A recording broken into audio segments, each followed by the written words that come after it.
Hey, what's going on, folks? Ty from Breaker Culture. I'm excited that you're joining us today for the release of our top 50 NBA players that I think you should invest in today. I've spent weeks and weeks on this, and I've been excited every time I've sat down and worked on this. Let me tell you why I think it's important for you, because I know there's a lot of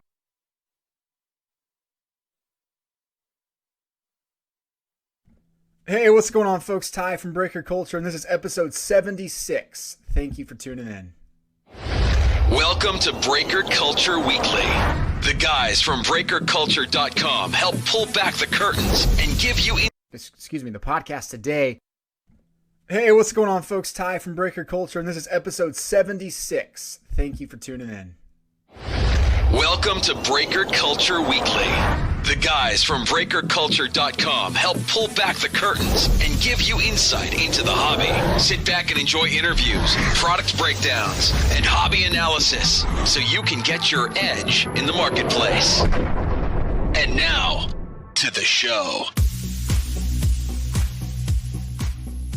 All right, I'm glad to have you here today for episode 76. Today I get a chance to talk with a couple people. It's a longer episode. It's two parts.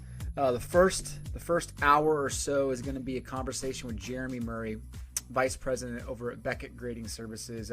Jeremy's somebody we had on back in January of this year, and so we're 10, 11 months removed from that conversation, and we pick up on some of the topics we talked about then, specifically around Beckett's single grade offering, and then some of the analytics and things that they're doing on the back end to kind of improve the processes around turnaround times and just everything that goes into grading cards. And so it's a pretty fascinating conversation, but I will warn you, the first 20 minutes are really just us chatting about all of the chatter that's gone on the last 3 months on the trimming issue. And so Jeremy just talks about it from his perspective, some of the stuff that came up during the industry summit. And I just give the floor to him to talk through some things.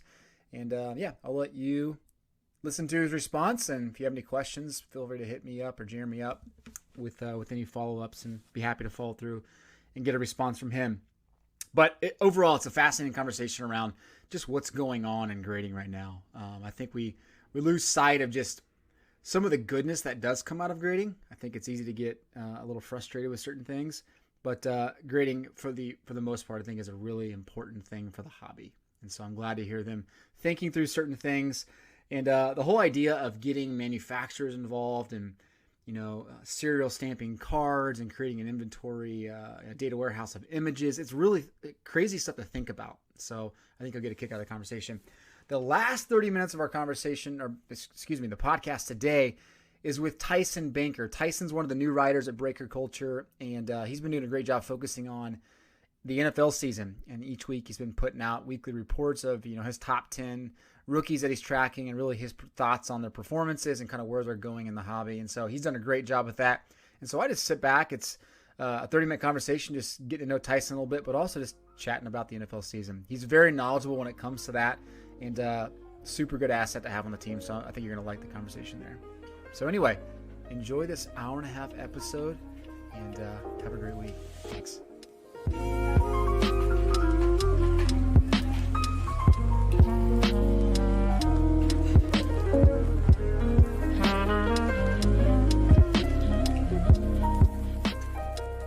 Jeremy, how you doing? I'm good, Tyler. How are you? I'm doing well. Thanks for squeezing me into your Friday schedule. My goodness. Oh my gosh, I'm excited to. It seems like it's been a while since we talked, so I'm glad that you had me back on. I wasn't banned from the podcast. Nice. You're still one of the most listened to episodes. It was a great episode. Yeah, and it's growing very considerably. Good, very good. I'm curious to know how it's going in Dallas right now. What's the emotion like as a Cowboys fan? Oh my goodness, it is. The sky is falling whenever there's a loss, especially a dramatic one like the Jets last week. But when you're destroying Miami, the Super Bowl is already in the horizon. The parade is being planned. But yeah, it's interesting now. It is. It's one of those things that if you're a Cowboy fan and they win, then you love listening to the sports talk radio, and if you don't, then it's a sad day. So it'll be interesting on Monday morning how it goes with the Sunday night game with Philly, the right? NFC East rival. Yeah, no kidding. I mean, it's got to be tough though, carrying the burden of America's team. Every single day you get up, do you feel that? Yeah, and I think so. And I think the pressure with all these guys. I mean, you have Zeke Elliott hold out and for the entire training camp, and you give him that massive, ridiculous contract, and you start out 3-0, and then you lose 3, and one of those losses to the Jets. Yeah, you're gonna feel it. And again, Jason Garrett, I have no clue how he's doing or how he's keeping his job, but he is for the time being. So we'll see. Well, the good news is you got the Dallas Mavericks starting next week. So if it goes south, we do. My goodness, you excited? A lot of excitement there. That's where the buzz is. The Dallas Stars have started off very poorly after and they expected to do well, and it's not starting off well there. So, hey, we're going to grasp onto the Mavericks now. We got FC Dallas soccer playoffs start this weekend. So, hey, look at that. Look what we've got going. This to me, like this period from here until March Madness, is the best period of sports. Yeah. Baseball playoffs, NBA, everything, college basketball. I love it. My wife and I talked the other day, is you hit October and you immediately expect the temperatures to fall, and it falls into fall, and football's on, and the playoffs are going, and NBA starting. So, man, October's the best month because it is starting to ramp up to some real good times, especially in Texas when it's 100 degrees here for 3 months in a row, and then it's cool now. So you've got sports on, and you've got some things like that going on. So yeah, it's a good time of the year, really good time of the year. For sure. So I'm curious, are you a casual Sunday football fan? Or are you the type of guy that just kind of sets aside the afternoon and just chills? Oh man, my kids do not allow me to chill at all. So I got a 3-year-old and a 5-year-old that are constantly moving and going. There's always something going on. But I am constantly have my phone checking fantasy. College football is my favorite thing to watch. So I try to get the kids down to bed early or sneak away for a little bit at a time and catch some of the games there. So the days of laying on the couch all day and eating pizza and drinking beer and hanging out, that's gone. That is truly gone. Sad. It's but so sad. I love it. It is so sad that those kids have slowed down my football watching abilities. How dare them? How dare they? I just a little bit ago, I had an interview with Emily over at Tops. Emily Clash, she's the new communications manager. She was telling me about all this not new, but they have the apps for like Tops Huddle and Tops Bunt and Kick. Yeah. I didn't realize all that stuff like on the fantasy world with cards existed. Yeah. Did your kids do any of that stuff, or do you do any of that stuff? I do not. It is something, again, maybe I'm an old man that I'm not into that stuff, but it's crazy when people bring that up and say, hey, what about this? What about this? And we have kids running around our neighborhood that are constantly asking me about, because they know that I work in the sports card industry, and asking me about all sorts of this crazy stuff. It's like, man, I'm sorry, I don't know what you're talking about with that stuff. But again, it's with the guys that are doing that, they know the market and they know what's coming with the digital side of things and what the quote unquote kids are into now. So who knows? The entire hobby and industry may switch real quick. Yeah, I think it's happening, right? I think we're starting to see the new generations coming in, and they're placing their stamp on it, which I like. It's fun. Yeah.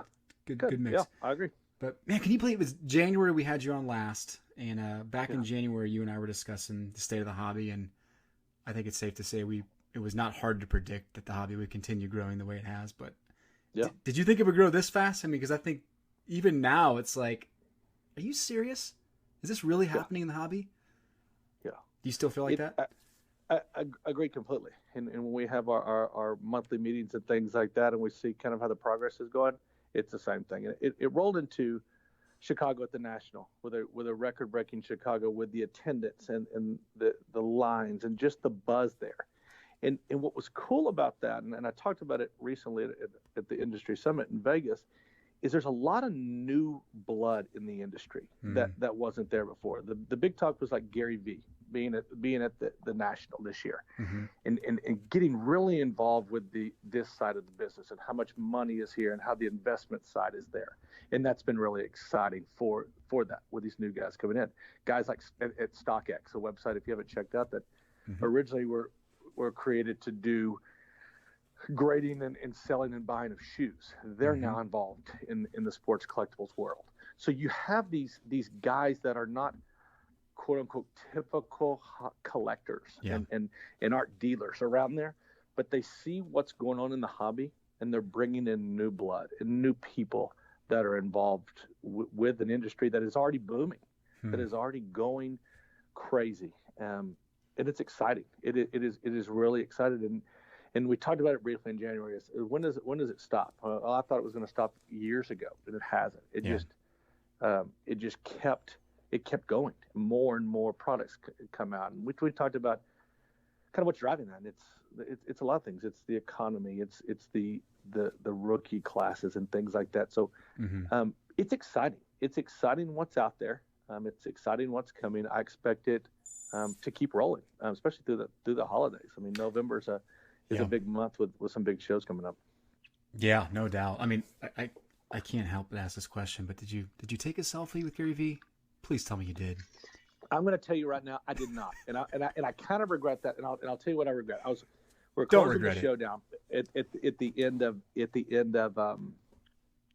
Sunday. Okay. And I was walking down. It was me and a guy walking towards me, and I was doing something, whatever. And I looked down. It was Gary Vee. And I was like, I should have just said, "Hey, man, I'd like to introduce myself.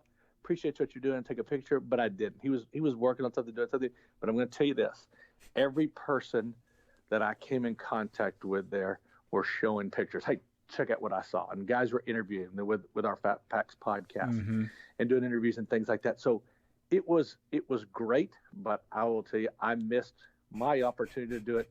But he was doing his own thing. Thank you for being one of the few, the proud, who did not take a selfie with Gary Vee. I'm one of those few and proud too. I wonder what he thinks if he just says, "Man, please let me do my business. Let me go on." But I think that it's good for him and for kind of what I guess quote unquote his stock that's out there, and he's just, man, he's doing good things for the industry, and he's done good things for a lot of people, and I think people like to hear him. So it's good. I'm proud of it, but I guess I am one of the few that did not take the picture. Yeah, for sure. I definitely agree with you. I think it's a great thing for the hobby. Publicity is great, right? Period. But it was funny. I remember swinging by the booth at one point, and I mean, there's like 40 people around. 10 of them are taking selfies at the same time, and then he pulls out his phone, Gary Vee, starts doing like a live Instagram feed. Yeah. And I'm not usually like this, but I'm like, man, can I peek my head in there? Can I be a part of this? I'm like, what's going on with me? I got to get out of this. He's a pro. I mean, he is a pro at it. And at a drop of a hat, I think that he can turn it on and really bring the heat, which is good. So I don't even truly, the whirlwind of the National is, I don't even know if I knew where his booth was or anything like that, or if I got too close to it, it was just packed and I just kept cruising. I don't know. You follow the sound of Twitter chimes and Instagram chimes. That's it. That'll take you there. That's probably it. Yeah. Yeah. Nice. No, but it's good. Yeah, the StockX stuff is interesting. I've been kind of monitoring that a little bit. That'll be fascinating to see how that evolves, because that type of piece of the market is pretty ripe for the taking, I feel like. Yeah. But I talked to the guys at a kind of a Q&A session that we had in Vegas a couple weeks ago, and I said how this industry is sort of, since I've been in here, I've been with Beckett 19 years this year, and so how kind of with the industry summit, it was all brick and mortar type stores, and then it broke away, and then the breakers come in, and the online retailers and things like that. I said, guys, I think you've got a whole new group of people that are just chomping at the bit to be in this room and to learn from you guys, and you to learn from them, and sort of go to a different level that this hobby and industry has never gone to before. And I think with your interview with Emily before is they're heading that way. Tops is heading that way, and so I think it's just a matter of time before we're sitting here talking next year and say, can you believe this and this and this and this? And it's like, yeah, it's not going to surprise me. Yeah, for sure. Well, I think one of the points of the conversation today is kind of put some of the collectors that, obviously there's lots of collectors that could not make the industry summit because it's geared towards, the upper echelon, if you will. I would love to kind of talk about some of the trends and topics that you were talking about at Industry Summit that, you had to answer because you were on a panel, right? You were up there. Yeah. What were you kind of seeing? What were the questions geared around when you were up there answering questions that last day? Yeah. So the last day, and I said this the first thing when this question was brought up. I said, I can't believe it took to the last day for this to be brought up. And it's the topic that's probably the hottest in the industry, are the message boards that are going, the blowout message boards about the hobby, about how cards are being graded, altered cards are being graded, and how some of the there's conspiracies out there where the preferential treatment inside guys and things like that. And so I was glad and I was happy to be up there and able to answer some of these questions directly from dealers that had these concerns. And I'm somebody from day one. I said, I'm not going to hide behind anything. I don't think our guys have done anything wrong on purpose.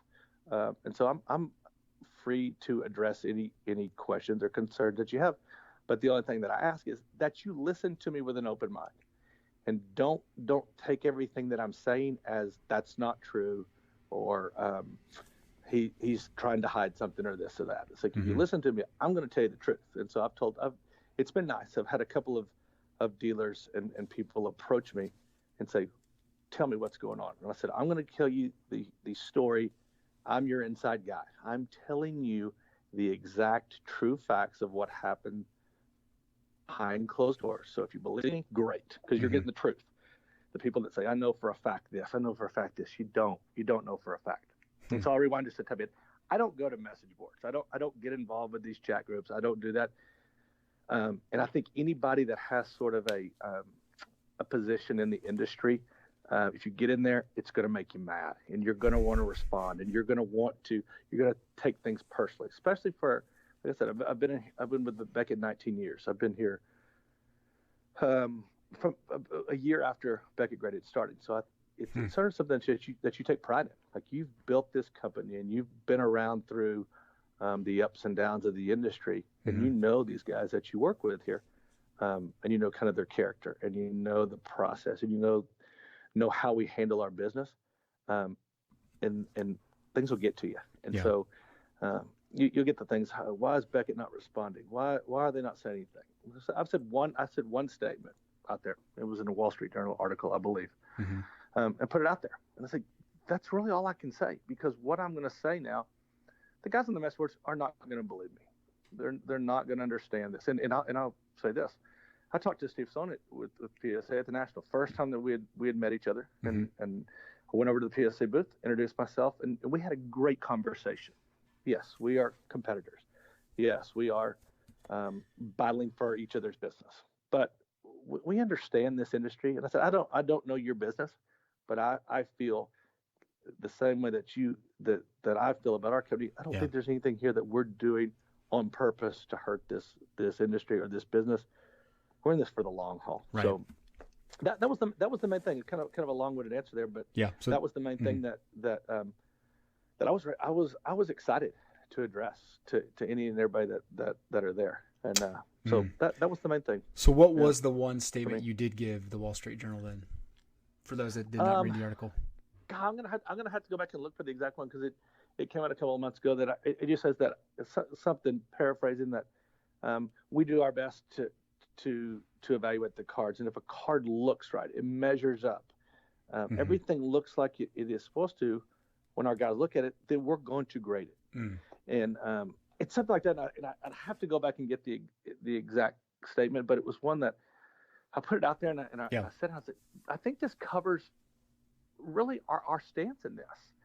And the guys at PSA, I read some of their stuff that they put out there, and I think they did a great job of it too. Theirs was a little bit longer than mine, but it's a tough spot to have a grading company in, because what we do is we render an opinion.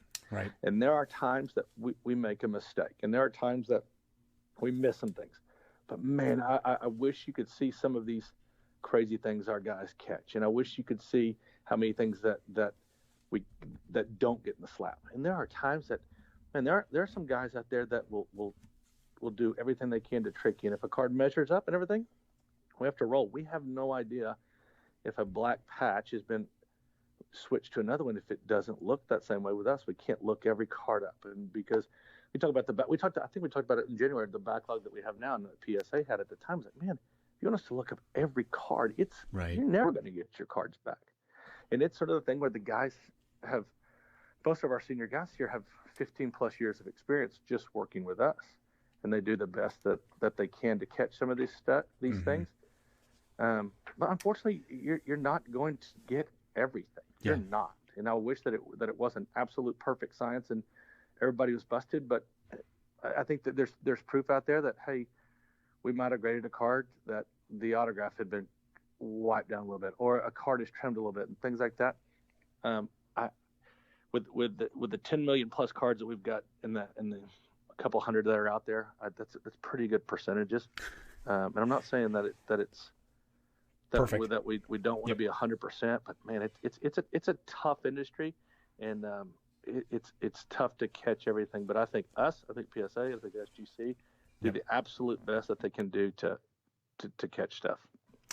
No, that's good. I mean, so what would you say? And this is a question from one of our Patreon members. He was curious. Sure. What, in response to all of this, what new best practices have you guys kind of implemented to start detecting some of these cards earlier, or great question. And it's something that when I talked to Steve at PSA, they're doing some things in this, and I've talked to some other people like this could be a perfect time that you sort of purge the industry and you get rid of some practices that are out there and get rid of some known people in the industry that are trying to deceive others. So we've started to do that. There's some where if we get a certain amount, an order that looks a little bit odd and things like that, then it's flagged, and the customer is going to be notified and saying, hey, if you're buying this from somebody, be careful. There's quite a bit of a higher percentage of cards that we're not going to be able to grade. We're starting to implement a system in our software where we're trying to flag all the serial numbered cards that we're grading, just in case they come back through. So number 2 of 15 comes back through 2 years later, we're hoping to catch it and saying, okay, wait a second, we've seen this one before. Let's put a flag on that. The tough part on some of this stuff is, I'll use you now for an example. I have a card. I sell it to you. It's never been on the market. I get it from a pack. I sell it to you. You alter the card, and you change the patch out, or you wipe the signature down, or you do things like that. You send it to get graded. It grades up. Just say, well, it'll go perfect. It's a black label BGS 10. Well, I see this card on the market, and then I say, wait a second. I had this card originally. Here's the picture of it. Tyler has changed this and this about it. There's nothing on the market where we can find that card. It is something that was, I got the card originally. I sold it to you. It's never been on eBay or Amazon or check out my card, anything like that. It's impossible for us to find that or what the card originally looked at like when it first came out there. Our guys have to do our best thing to catch it. And there's sometimes it's just not possible. I wish it was. It would be great. So we've implemented some of that, adding some serial number searches on that. What's nice is with sort of the communication with the grading companies, I think we're kind of at the point too. I'll speak on our side. I think we're open to being a little more transparent with people in the industry that are trying to deceive people. If we've got Joe customer that we're seeing this order from and we say, we're not grading your stuff anymore, we reach out to the other guys and say, hey, be careful for Joe customer here, because there's a good chance that you get some of this stuff. Right. I'll tell you another thing that's really nice and exciting about this industry. The guys on the message boards that are doing this are doing an amazing job finding these pictures and going back and researching. I mean, it's concerning, honestly, how much time they have. Absolutely. Huge props to those guys, because I know it takes a lot of work, and I know that it is it's a good process. If they're not involved in their quote unquote normal jobs with research and investigation, they need to be. It's good. But it's something that even they've said it takes a lot of time to do this. Yep. And so it's really good that they police this industry on their own as well. If you put something out there was a recent situation where a guy put something out there in one of our cases and bragged about how he did this and this, and the guy got roasted. Like they took real pride in this industry, and they got really mad that somebody's doing this to an industry and a hobby that they love, that the customer said, I apologize. Please, I'll do whatever we can to get this out of there. So it's not just really us as a grading company doing some of this policing. The online world that's out there is doing a great job with it, of bringing things to light and helping clean up the industry, and then telling some of these people that we're not going to accept this type stuff in the industry. Yep. The market's too good. This was originally created for people to enjoy and not just be a money grab, things like that. And I think that's kind of the things that in the industry that are going to police that. I think it's time. I think it's time to go in there and get rid of some of these people and these practices that are out there. But the goal is to stay ahead of what's coming next. What's going to be there. Some guys at the industry summit talked about how cards are being counterfeited, like in China, cards are being counterfeited that look almost identical to what's now, and how are you going to catch that? And I said, it's tough to catch some of these guys that are counterfeiting U.S. currency. Like, how are we supposed to stop a guy that is trying to reprint a subset from 1993 with a Jordan on it? It's like, man, it's hard. It's hard for everybody. So we do the best we can, and I truly think that any of the three major grading companies do the absolute best they can to catch any and everything, because it does us no good to let this stuff through. There's no insiders that are trying to get stuff through for people. We're in this for the long haul. This is not an immediate grab and run for us. That's good. No, I appreciate you being transparent on it. I know there's a lot you still can't talk about, but I get it. Like this is not a perfect industry, and then there's not unlimited resources to throw at it. So 2 follow-ups real quick on the trimming, and then we can shift topics a little bit. Sure. I'm curious to know what is Topps and Panini and maybe even Upper Deck and Leaf. What is their role in this, and how have they kind of worked with you guys to say, let's come together and figure out a solution to the problem? Because I think, there's obviously something we can do long term, whether it's serial stamping cards, maybe invisibly, something where we can track things a little bit better. Yeah. What are they saying? Yeah, we talked about that kind of internally, and I haven't had direct conversations with the manufacturers, but we talked about how just some basic things of a way that you could protect an autograph or a patch from being messed with. Mm-hmm. And those guys produce the cards and have to put them out there in a price-worthy thing. Do you put the patch into some sort of cage that cannot be removed, or the autograph is covered so it can't be wiped off, or do you create the card with an autograph surface that you can't wipe it off? If it wipes off, it's a void type thing. I don't know. That's not my area of specialty. But what we do with the company is when we get pieces. I had a conversation recently with Topps and a conversation with Panini not too long ago. We get cards in here that no one can identify here, and we say, should these even be out on the market? And we'll contact these companies and say, hey, should these be out here? How do you want us to handle this and this and that? So we're trying to help them there and sort of police that process. Vice versa is we have the manufacturer sending us cards and saying, take a look at these things. What do you think about this? How are they going to grade? How do they look?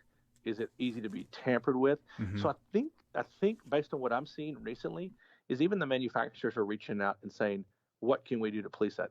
I'll tell you the perfect scenario, which is I also think is impossible, but it would be great, is every manufacturer, every card they produce, they take a picture of it, scan it, and it's out there on some massive platform where every card's to be seen. And so if I want to go look up card number 17 of 450 of an offensive lineman for the Tennessee Titans, I can go look that card up.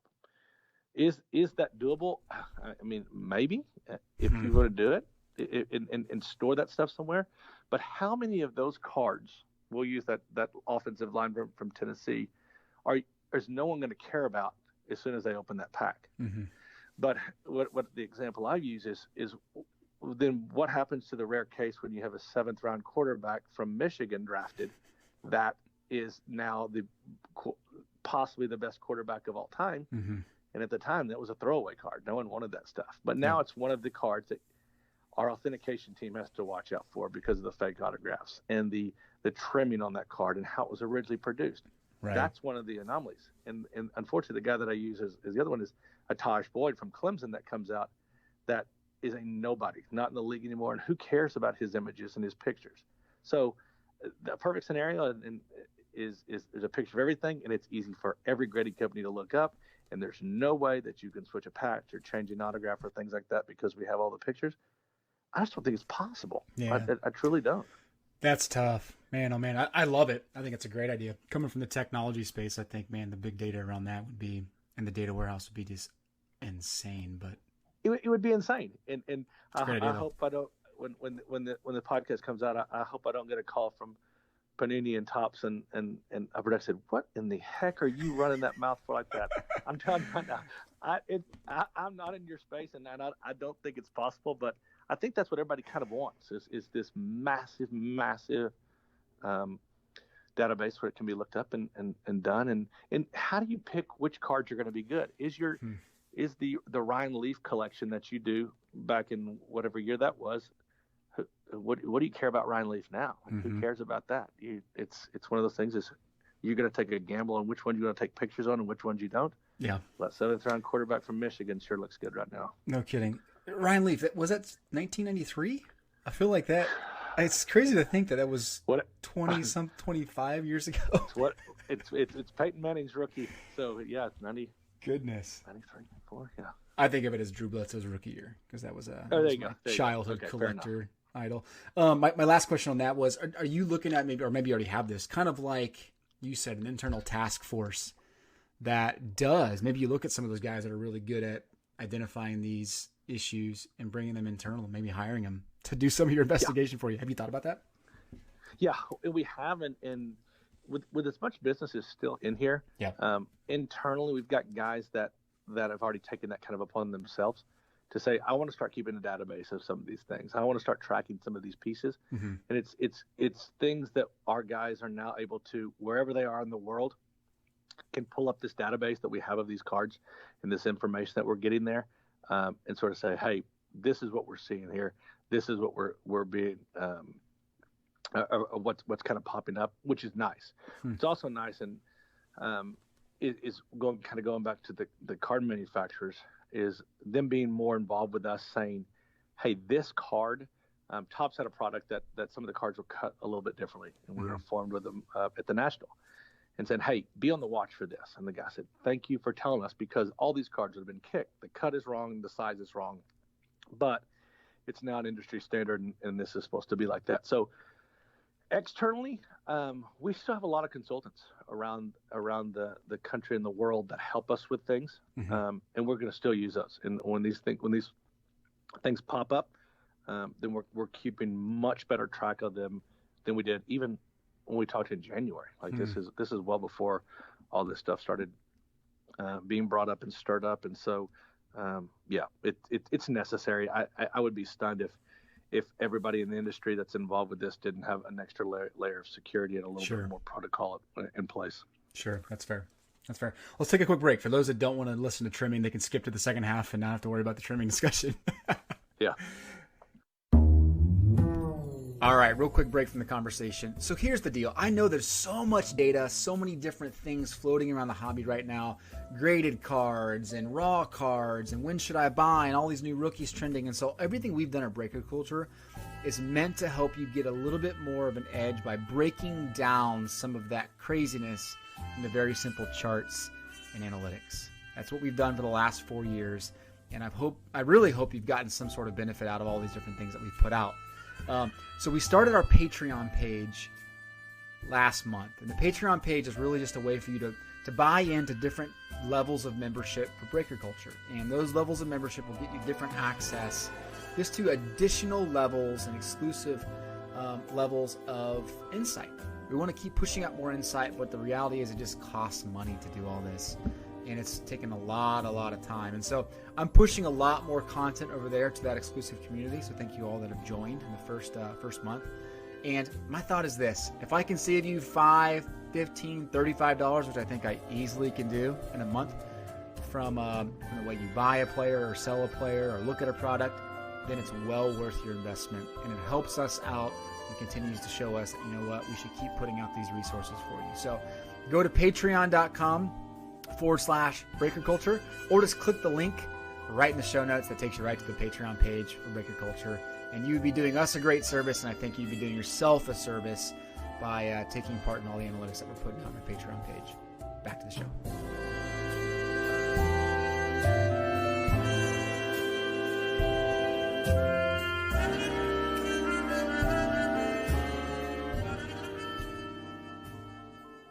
All right, we're back. So let's talk a little bit more about something we touched on in January, and I really got in tune with it because I love what BGS does in general. But your single grade, this was a big thing at the beginning of the year. You had a big push for it.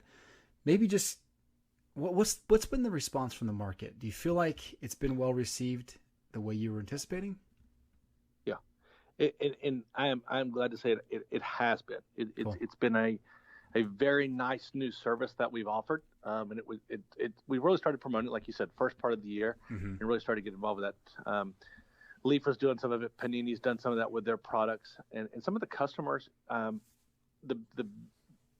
we thought that it would be perfect for have now been turned on to it and saying, you know what, BGS is still, and I've said this, one of the crazy companies that offer a guaranteed turnaround service on their product.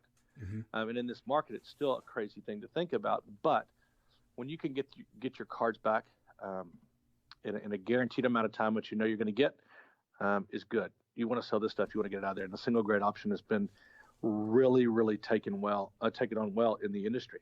And it's grown substantially since we spoke in January. Yeah. The national was we picked up some really big customers because we could say, hey, save yourself a couple of bucks. Get your stuff back in a guaranteed amount of time. And if you get a 10, you're going to get subgrades on it. So if that's what you're shooting for, go for it. Go for it there. And that's what it's done. And I think in that, I don't really dig into the market as much as our pricing guys do, but when our quarterly meetings, they can say, hey, these prices are starting to gain a little bit of steam. And the market's starting to learn more about this single grade thing. And the grading's the exact same. And it's starting to get a little bit of momentum. And the good part about that is we've had our backlog that we've had in here for our non-guaranteed service. A lot of the guys have switched to that and are taking us up on that service and getting the cards out on the market and making some money and then sitting more cards in and buying more product. It helps everybody. So yeah, I've been thrilled with the results of that, and I hope that the collectors and secondary market are picking that up as well and saying, hey, this is a quality product. Yeah, no, I've been a big advocate, and I haven't really had a chance to tell you, right? I've been submitted some my own throughout the year and just kind of testing things out just so I could tell my audience. And I've been really impressed, right? And the big selling point to me is, look, you're going to get your 10 subgrades. That's the key to me, right? You're going to get your 10 subgrades. And that I would say all the analytics we've run with all these different cards we've graded, maybe a few percentage points between a BGS 9.5 single grade and the BGS 9.5 traditional grade, which is crazy to me. It's awesome to see. And I've told people, this is not for every card. Your 86, 87 Fleer, probably not. Like that's probably not what this is for, because subgrades carry a lot of weight there. If you've got a Jordan with a 10 subgrade, that's going to be a premium. So this may not be for that, but man, with these prospects from in baseball and some long shots in the football rookie class and things like that, this is a perfect service for that to save a few dollars. If you're saving a few dollars on your grading fees. Just if you're doing 100 cards and you're saving $300, $400, $500 on your stuff, then it's going to make up for it when these cards sell for maybe a little bit less. It's going to be worth it. The percentages are still there, just like you said. If it's me, and I'm a very biased person in this, there's no way I'm not using this service from Beckett. No way I'm not using it if I have that top product. Yep, I don't disagree. I think. What are you seeing with turnaround times there on the single grade? You're consistent with where you were a year ago? You offering the same turnaround frames? Yeah, we have it now where you can get guaranteed turnaround time 2, 5, 10, and 30-day guaranteed turnaround time on your no subgrade service.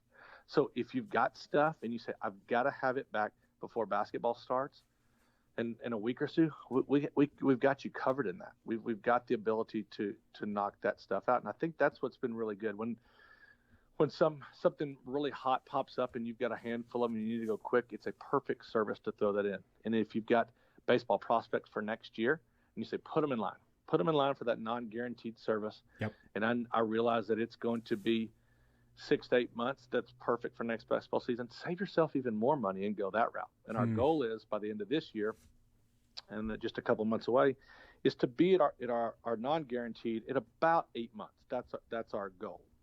Ideal sweet spot for that is 4 to 6 months on that non-guaranteed. Which if we can get to that and get some of that service rolling out, that's going to be huge for the market as well to get that out there. So it's kind of a menu of what we can do for you. We can do subgrades if you want that. We've got guaranteed turnaround.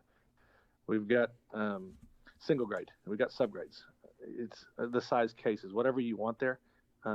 It's one of those things. If we can't offer you something that you want, then maybe we need to reconsider something else, because I think we do a pretty good job of a wide range of stuff. Agreed. Yeah. So another question kind of along those lines from someone from our group.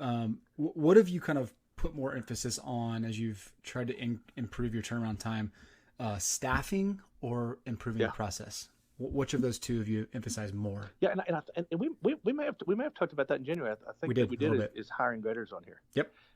And it has been a real blessing this year that we've brought on 3 junior graders that we brought on here. And what's nice about this is 2 of the guys that we brought on here have hobby experience and have worked in the grading industry with us years ago, with the competition. Or has been involved with the industry. And it is not local guys. It is guys that we found throughout the country and that we've brought them in here. Nice. And the strides that they've made over a year, and it is so nice finding people that understand the hobby and understand what they're going to be doing in this job to plug away at it. So since we talked last time, we've got 3 new guys that are brought on here that have just done really, really well for us. And so that's it, the staffing. That's awesome. And then we talked about it before too, and then what the first this conversation was with the single grade option. Yep. You can go through these cards much faster when you're not breaking them down. You're looking at an overall grade and say, that's a 9.5 because of this and this and this. You can move much quicker. So as people are using that service, more cards are getting out on the market. So it's a little bit of both. It's a little bit of the process. It's a little bit of what we're offering, and it is being in a good spot right now with adding some staff in here that is doing really well. And we talked about it before. Yep. It's not something where you hire somebody one day and the next day, congratulations, you're a senior grader, head to Chicago and you're going to work a show. I wish it was that easy. I tell people all along, if there was a lineup of graders here, we'll hire you. Let's go. But it's a tough gig, and that's it. So a little bit of the procedure, and a lot to do with added staff on here. Cool. How many graders does that give you now? What are you at? Let me think. We are at 15-ish full-time graders now. I'm trying to think in my head as I'm sitting here, but that's probably a pretty good number there, and a couple more in the wings if we need to. So we're always looking. I mean, like, again, if you're listening to this podcast and you think you can be a grader, or you've got somebody that can do that, please send us the information, because we would love to bring on more people. You know good and well, everyone that criticizes the grades would rather sit at home in their chair, armchair quarterback style. I know. And that's great for them. That is, right. What I tell people is, like, it is with the guys that are in this industry, in this market, and that are dealers that would be perfect for this, are doing really well on the other side of the table.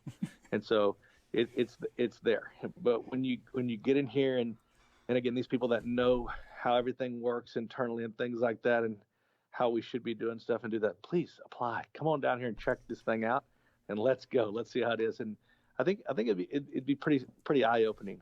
Somebody says, okay, that's not really how you do that, or right. That's how you do that, or things like that. Perfect. Absolutely. All right, so let's dive a little bit more into the analytical side of things. And I understand you're not going to have all these analytics in front, but I'm thinking about it from my perspective. What would be really intriguing to me? I'd be curious to know, do you guys quickly calculate the percentage of black labels you get out of all your cards graded? Yeah, great question. And I said this, and I think I talked to another dealer about this. What's good about this is a lot of our card graders have no idea the value of these cards or what they're doing. And when you sort of have a you're sort of callous to your job and you're doing the same thing over and over again. You really just want to get your job done and get out of here, and you're working on stuff in the progress. So they don't really keep track of that. We could pull the numbers that are there, and we could see what's there. But I think with that, you have to look at the product that are getting these black labels. The brand new stuff that's coming out is produced well. Guys know what to look for, and so you're going to have much more of that than you're going to have even stuff from 3-5 years ago. Yeah. So it's tough. So I think getting the numbers of how many black labels out there, yes, we could do it. But I think if you want a true identifier and you go out there and you want to see exactly what the percentage is out there, is I think you've got to break it down per year and when fair. the stuff was produced and how it was there. Because I promise you, the amount of black labels on 89 Upper Deck is going to be much less than 2019 Bowman Chrome type stuff. So yeah, we can have it. It's something that it's not a public type thing, but if it ever needed to be out there, it's there. Yeah. That kind of goes back to what we talked about in the first session is the conspiracy theorists about how these people are getting certain grades and things like that. Man, the guys that are in this industry that are getting these grades and know what to look for, and they're searching for cards, and they're not submitting junk cards anymore. When grading first started, if you had a card that had any value, you return it in. You're mad because it came directly from a pack and it wasn't a perfect 10. And these guys now are spending hours upon hours just sorting through cards and going to shows and really putting some effort into to get to some of these grades. So yeah. Well, it's funny you mentioned that. It's a tough question. Yeah, that for sure. I get it. And it's funny because you mentioned just the maturity of the buyer now, right? They know what to look for when they're buying. And I think there's a lot on the flip side of that, right? You got a lot of complaints now from just the seller community on eBay, for instance, right? You're getting all these returns and chargebacks because the surface wasn't clean enough or the corner, the centering wasn't perfect. That's the type of complaints you're getting. It's like, man, these people are getting smarter. You're definitely getting smarter, and I think it's one of the reasons why grading continues to be so important to this, because it's not the wild west like it was years ago, and you're grading and selling stuff, and people want cards that they know that have been looked at and look good, and there's money there to be had, even if not now, but in the future. These guys that are banking on these Wander Franco type people that are 18-year-old kids in single A baseball, they want to know that they're getting the right thing. So it's the hobby's definitely the industry, the collectors and the buyers and sellers are definitely smarter. Some are a little bit more careful than others, but that's what we kind of have to expect. For sure. What sport would you say is graded the most? Is it baseball? It's baseball. Yeah, but baseball's far and above the most graded, especially when the baseball season starts. Just the prospects that are out there, but it's amazing, and it's kind of a hot topic right now with what's going on in China and the NBA. But that the international market in the NBA collectible market is still continues to grow and grow and grow, and it's something that we're really excited about as we look as more international growth and doing more international events with some of the other partners in the industry. It's exciting to see that. So baseball's head way out there. But man, it's pretty surprising. The hockey class this year that's going to be introduced, the rookies in November up in Toronto when the Expo is going on there. Hockey class this year is phenomenal. So I expect a huge jump in hockey products this year. Zion Williams is going to, if he comes out as in plays like everybody's hoping he is, that's going to be huge for everybody. But the basic simple answer is baseball is still the king, but man, there's depending on the season, there's guys the industries that'll jump in there. Would you say basketball's number 2?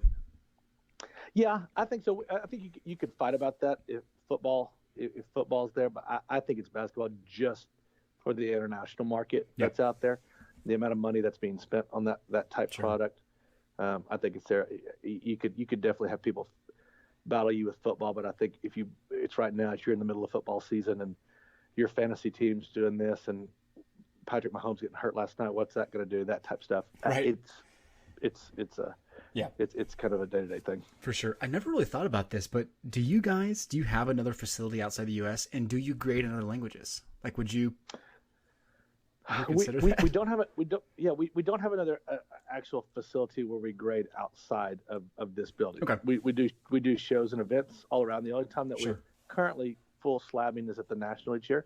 But 2.5 years ago, we went to China for our first event there. We did raw card review grading there, Mm-hmm. and we're looking at doing that again in some form next year. That's a possibility that we're kicking around.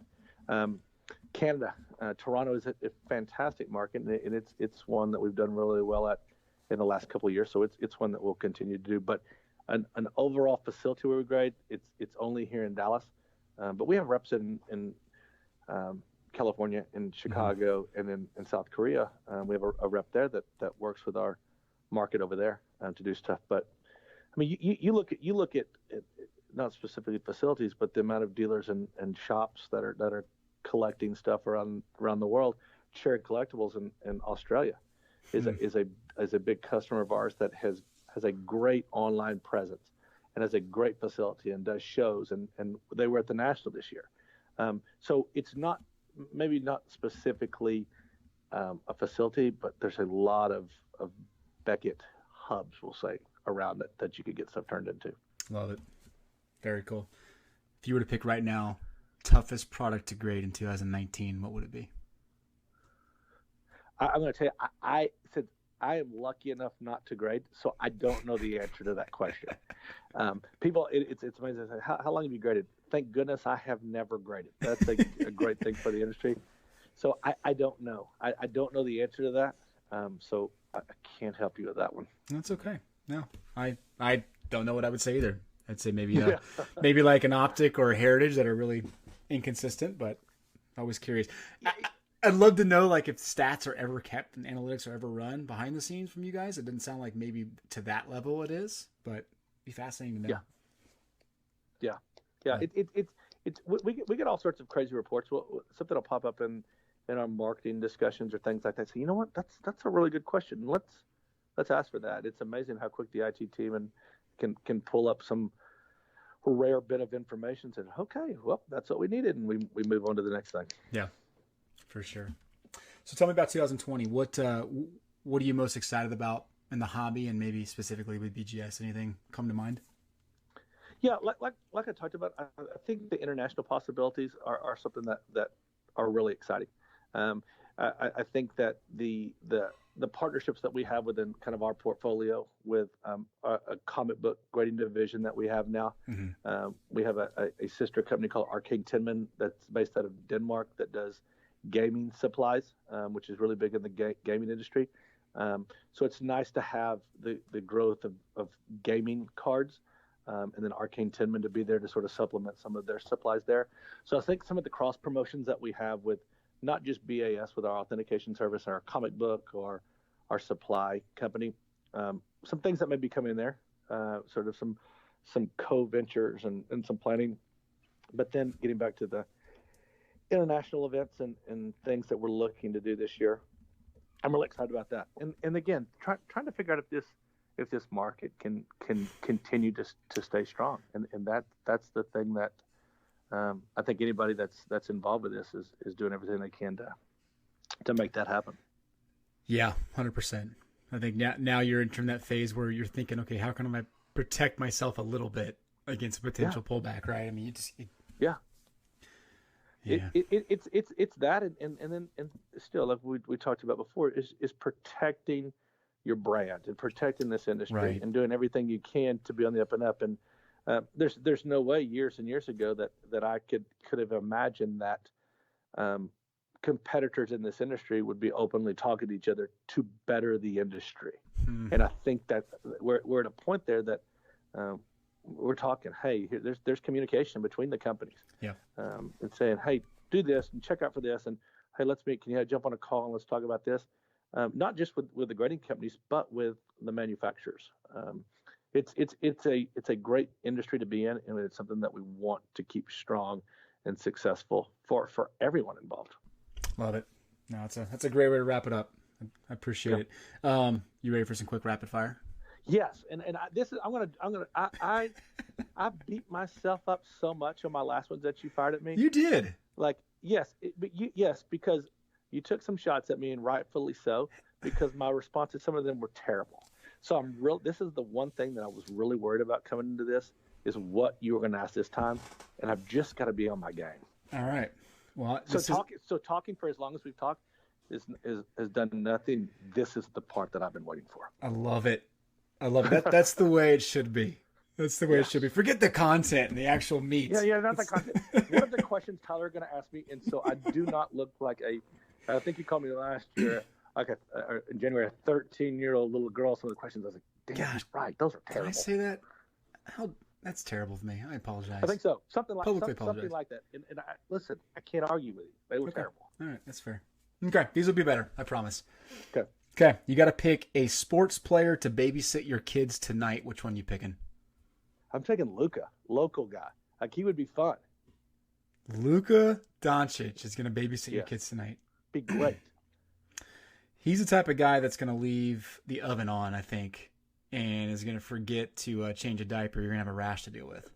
That would be fine, I think. But I think my son would be thrilled that he could just dribble around with him, because he's 3 now and is really into that, and I think that would be fine. So if the oven's left on, it's probably on in the house anyway. So it's good. We're good. Luka, that's a no-brainer to me. And I would have said Dirk before, because I think that would be great, because Dirk's a guy that I would love to hang out with for just a little bit. I think he'd be great. So we're going to go with Luka now, though. Love it. All right. Funniest movie you've ever seen? Oh, man, I'm really into dry humor, and it's the weird type stuff. I think Fargo is genius. I love Caddyshack. I think it's great, just some of the lines there. So with the dryness, Fargo is really good and dark and weird. But, man, Caddyshack's pretty good. Love it. Okay. What's your favorite family vacation memory?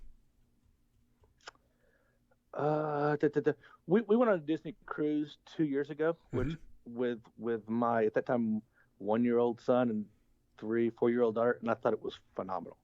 I didn't know how it would last on the ship with my kids, and it was fantastic. Went to friends and stuff, so highly recommend Disney cruise out of Miami, and they have that private island and stuff. It's pretty great. Pretty great.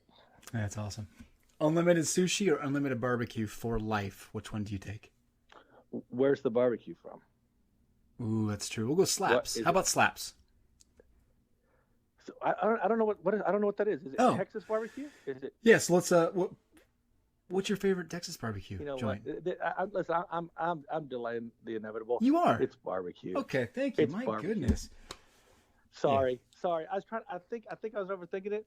Yeah, it's barbecue, hands down. What is the spot in Texas you go for? Like, what's your go-to Texas joint? I mean, there's all kinds here. There's a spot near our office called Cadillac Barbecue. It's open 2 days a week, and it's open Thursday and Friday, 10:30 till it runs out. It's really, really good. But I'm a Cooper's Barbecue guy in Fort Worth, over in the stockyards, going over there, eating, having beer. It's really good. But I haven't had like Franklin's down in Austin. Haven't had it. I haven't had the local stuff here, Pecan Lodge, which everybody says is amazing. But I haven't had that. But Cadillac or Cooper's are my go-to. Love it. Okay. Here's a question I've been waiting to ask somebody, and I'm finally going to ask it. Last one for you. If one insect was made the size of an elephant, which would be the scariest? A cockroach. I hate them just in their normal size. They're brutal. So a elephant-sized cockroach. If anyone, just saying it sounds terrible. Anyone has something other than that, like, they're insane. Like, it's cockroach. I guess you could say spider. That's what I was going to say. I wouldn't. No. No. Yeah, I mean, I guess you could say that, and that's a fine answer. It's not the right answer. Cockroach is the right answer. so much conviction. That's what I love about you, Jeremy. Man of conviction. All right. Have a great weekend. Thank you. Thanks, Tyler. Take care.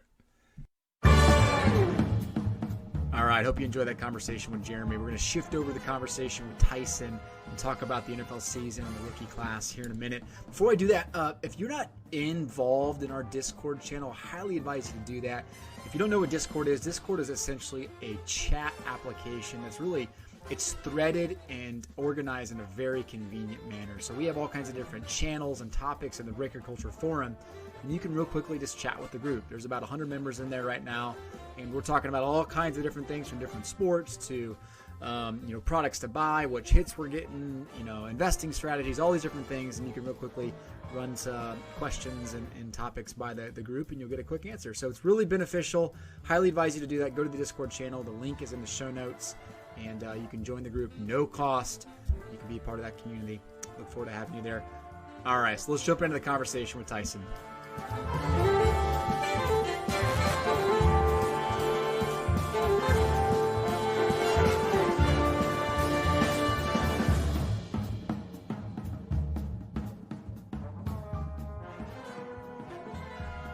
Tyson, what's going on, man? How you doing?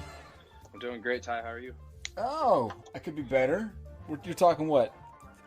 2 hours after Patrick Mahomes just went down with a kneecap injury? You timed this right. It's quite the tidal wave. That's tough to overcome. Oh man, I know. I was texting my dad actually, and I said, you know what? If this is a season-ending injury, this just freed up a lot of Sundays for me and my family. Right. Definitely. I mean, it's hard to watch teams with backup quarterbacks as it is, and arguably the best player in the league going down. That's hard. That's hard for a team to overcome. Yeah, it is. We'll deal with it though. I'm more concerned about the hobby. Kansas City's one thing, but forget that, man. It's the hobby. I want the hobby to be hot. Well, buy a little opportunity, maybe. That's right. Well, I am excited to talk to you. You've been writing some awesome articles on Breaker Culture. I know a lot of people have been checking them out, and obviously I'm very thankful for that. But I'm excited to get you on here and talk football, because you have some interesting takes, which I like, and your perspective is very, very fresh, and I appreciate it. But before we dive in, let's let people know a little bit about yourself, because you're in Canada, for those that don't know. Yeah. Tell us a little bit about yourself. Yeah, I'm in Calgary, Canada right now. I'm a father. I have 2 young children, 2 and 4. We came up here originally because my wife's postdoc. I'm from Oregon, born and raised in Oregon. Football has been my passion. Teaching and coaching. I teach math. I was really big into football and coaching growing up. Played football at Linfield College, a Division III school in McMinnville, Oregon. Got a little national championship, a couple cool things like that. Playing there, but just throw that out there. Most consecutive. I actually had a fun stat for you, Ty. Our school, I have to look it up. I think it's 62, but our school currently has 62 straight seasons of a winning season and still going, and so it's the NCAA record. So that's kind of our claim to fame, something we hang our hat on. And so, but yeah, so that's pretty much me in a nutshell. Big football guy, big sports guy. Been in sports car since I was young. And getting my son into him now, it's been pretty fun getting him. Tim Hortons up here, they're a big coffee shop. Some people know Tim Hortons, some people don't. Yeah. But they just had their hockey card thing, and so every time I go, I'd get a coffee and get him a pack of cards for $1. And he's a big goalie fan, and so every time he got a goalie, he would just freak out. It's just fun to see. So he's definitely enjoying it too. So the hobby is good to the fam and sports and all that stuff. It's all fun. Awesome. I love how you just casually said, hey, I won a national championship, but whatever, anyway, I teach math. It's kind of funny. I was like, I probably shouldn't even say it. I might kind of think I'm boasting a little bit, but actually my kids today in class, they have a poster with the ring on it in my class, and they're like, do you have the ring? And it was actually in my backpack. I was like, oh, actually I do. They're like, you should wear it. So I wore the ring today, but I told them I didn't play in the game. I was a red shirt that year, but I still, it counts. Don't let facts get in the way of a good story. Exactly. That's right. Awesome, man. All right. Well, cool. So you obviously, you get data, you get analytics. And I think that's what really intrigued me the first time you and I chatted months ago. You teach calculus at the 11th grade level, 12th grade level. Is that right? Yeah. Advanced pre-calculus up here essentially, but yeah, just right under calculus up here in Canada. But 12th grade and 11th grade mostly is the math I teach. I'm the math lead at my school, so I'm kind of at the top, you could say, I guess, in terms of the levels I teach. So got it. But we're a small school. There's 300 kids. Oh, that's interesting. Yeah, so my kids go to school with about 260 kids in it. And I guess that would be considered small around here too. But right. How is education in Canada compared to United States in general? Is it? I don't know. I don't want to get too political with it, but teachers are definitely more like valued here more. So that's definitely, it was a plus for us coming back, and it's just a better situation for us, we thought, for our kids. Yeah. I think in terms of like what's expected in the level, I think that actually mathematically they're higher. Typically in the States, Algebra 2 is kind of the NCAA clearinghouse minimum and stuff like that. And the minimum up here is like one step further. So the standard's a little bit higher. But they're having the same problems. Their public schools have crowded classrooms. Yeah. They have different things like that. I think just they kind of manage a little bit better in terms of how they pay it back to teachers a bit. They know it's tough, but I'm in a good situation with a small school, so I have small class size and that kind of stuff. But overall, I think it's comparable. I don't want to get too off track, but we lived in There's Hawaii no track. Yeah, we were in Hawaii 2 years ago. As my wife, she taught at the University of Hawaii, and so I got to go back to the public system for a little bit in the States. And I still love the pride and just the camaraderie of public school systems. That's how I grew up, and it was really refreshing to go back into that after being in a private school for so long in Canada. And so I definitely missed the pride and just the kids, the buy-in and different things like that from the public school setting in the States. Definitely, I missed that with football and all that stuff. So. Yeah. Did you say Hawaii? Yeah. We were in Hawaii, in Hilo, Hawaii, for a year. My goodness, you're all over the place. Yeah, we definitely had an interesting track for sure. So yeah, it's been quite a drag. Been to Kentucky. Yeah, it's been fun. And you know what binds us all together? Sports cards. My kids had some friends over the other day, and they were coming up with these random dances after they were actually playing flag football in the backyard, and they came up with these dances. And so I'm like, hey, you guys ever?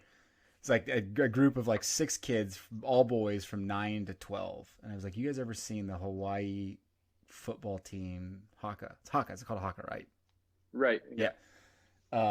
And I couldn't turn it off. Like, I had to sit there and watch every Hawaiian high school football team Haka with them because they were so intrigued. Couldn't believe teams actually got into it this much. Oh yeah, and that's the cool part. No, that's the tradition. I was kind of saying that's the things you see is just like they care about that stuff, and that's awesome. Yeah. I think that's I don't know, that's what you kind of live for sometimes. No doubt. That's awesome. Well, cool, man. Well, let's dive into this a little bit. I'm sure we'll loop back into more of your story, but NFL rookies this year. Let's start off by looking at the rookies, and then we'll kind of talk about this season in general. But what's kind of been your take in general with the rookie class this year? Have you been as excited as the past couple of years, or just kind of? No, I mean, I was just looking at that. I think the last couple of years are so hard to stack up to.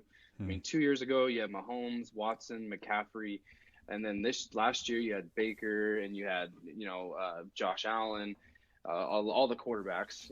It just the last two years are so stacked that this year wasn't gonna have a chance. I think that this year's still been like pleasantly surprised. Like Daniel Jones has played a lot better than people thought he would. Kyler's still the headline, and he's still, like I said, he could be the most talented quarterback of the last 3 years at the end of the day. Who knows? I mean, with Mahomes, that's tough. But I just think that overall it's been a pleasant surprise, but it's still not, to me, it's not close to the last 2 years still. Yeah. Interesting. Yeah, I would totally agree with that. And it's funny because I just saw a news article earlier today saying that I guess ratings are up this year. I didn't even know that. I guess they're up like 6%.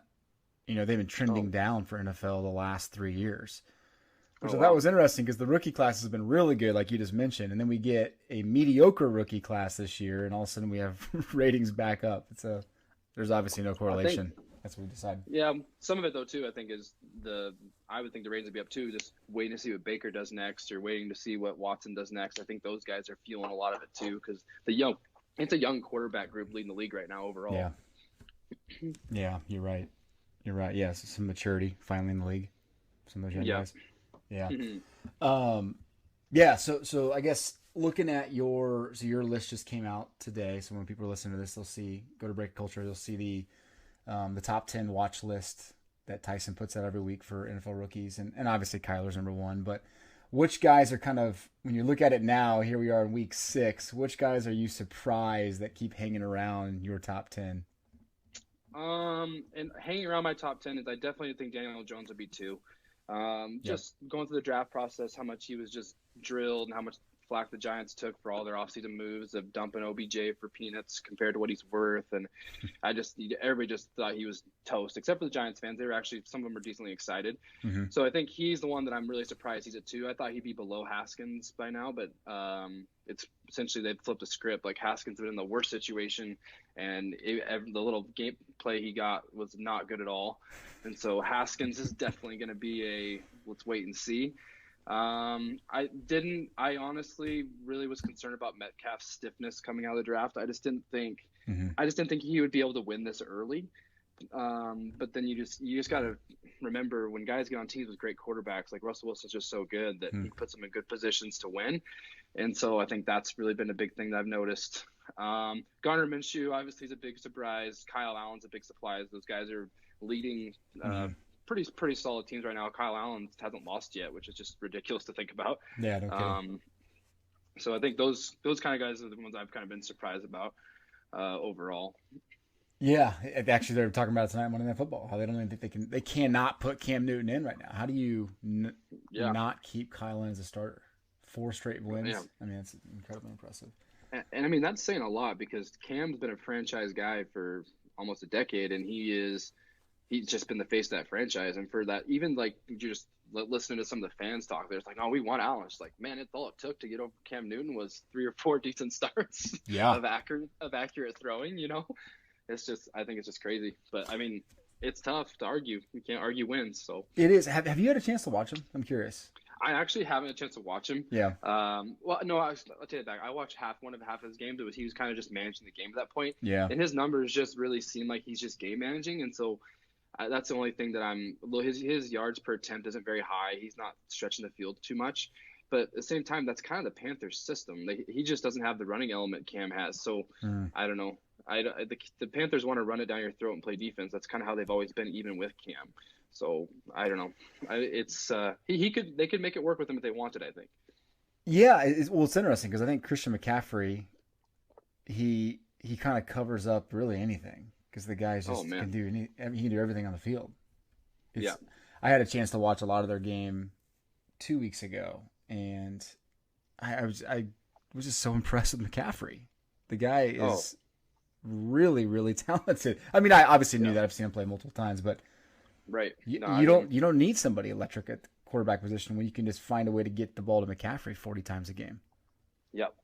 And I mean, the thing about that too is like I'm a big Oregon Duck fan. Mm-hmm. I've seen him for a long time being at Stanford, and that's the thing about I feel like Stanford prepared him for. They made him a bell cow back, giving him the ball tons and tons, and like so he gets in the NFL, he was just ready for it. Like he's not getting dinged up too much. He's a phenomenal talent. He's to me right now, like if I had to rank, he's got to be number 1 right now in the running back position, which I don't know if I would have thought that 3 or 4 years ago. Yeah, no doubt.